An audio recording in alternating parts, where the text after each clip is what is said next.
Please welcome. This is another episode of the Defenders of Business Value podcast, a podcast where we talk about what makes a business valuable, learn the tips and tactics to increase your company's value that only veteran deal makers know. And now, here's your host, Ed Mysogland. Welcome to Frequently Asked Question Friday. I'm your host, Ed Mysogland. I help business owners make sense of the value in their company so that one day they can sell it when they want, how they want, and to whom they want.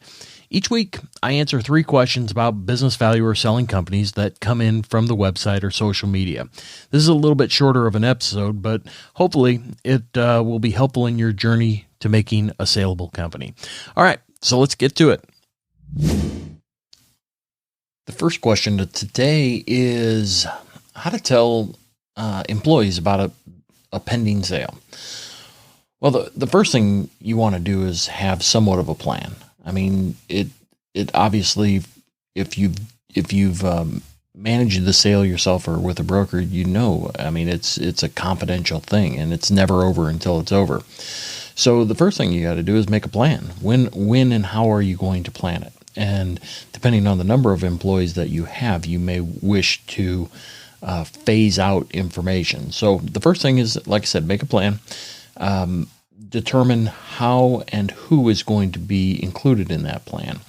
And like I said, you're going to phase that in. So first thing I would do is, if you have a management group, I would do it based on seniority. So you would first start with the top tier management group, help them understand that they do create the value in the company. It's not you may be transitioning out, but the value of the company and what you've built tends to be with them. So I would first start with the upper tier management group, and then I would then move into employees. Now, the problem with you need to consider with employees is that there is a lot of concern. They watch movies and they're immediately thinking that they're going to be displaced, and that's just not the case. So consider them. Consider who, if there's redundancies in the buyer. If the buyer has they're going to be moving the facility, or there's overlap. There may be some displacement, but again, I do believe that it's a matter of transparency rather than just dropping it in on them. So I would look at the employee, reassure them that this is a good thing for them. It preserves their job, not necessarily displaces them. The next thing you probably need to address is that culture may change. Culture is a real big thing these days, and you don't know what the next buyer will bring in the way of culture. You can do all the kind of due diligence and get the gut feels and all kinds of things to assess the buyer and what they're going to do. But at the end of the day, you really have no idea what your business will look like 12 months from now. But at the end of the day, you do want to, address that, your culture may change, and it may change for the good. So, it's worth giving that new buyer a shot. And then lastly, I think when you do it is kind of up to you. I think at the end of a day, preferably on, say, a Friday, where, it's more of a celebratory type, scenario, as opposed to, one day you're here, one day you're not.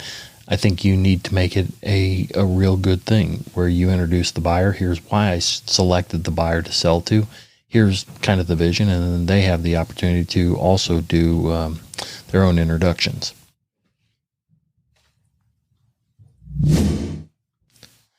So this one can't get away from coronavirus. So what does the business landscape look like with a new business model and business valuation?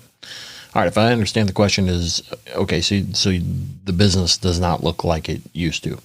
You know what, I'm not certain that that's necessarily a bad thing. I'll just take our practice, for example. I mean, the last 30 days, we have made unbelievable strides in changing how we're doing business. I mean, we're a belly-to-belly business, but at the same time, we're changing to accommodate this social distancing. So now let's move it forward a little bit. Now we have the opportunity to minimize business owners' time. We can do Zoom meetings and kind of have an introductory conversation. And that's a good thing. Well, as we look at the innovation that's happened, and even though, like, for example, restaurants have taken a tremendous hit. I talked to one restaurateur that, this is a great thing. He's never going to have a storefront again. 90% of his business, and he hasn't missed too much of a beat, but 90% of his business is now totally online and delivery. So he is stoked. He doesn't need to pay, roughly in his case, 8% of revenue to a landlord. He can operate in an industrial complex where rent's roughly $2-3 a square foot. And so, at any rate, I think it just depends. I think once we see and the dust settles and who is left standing and what their models look like, then we'll be able to determine what the effective business value is. But it still ultimately rests on the following. It rests on earnings. It rests on growth, all right, and expectation, and then risk.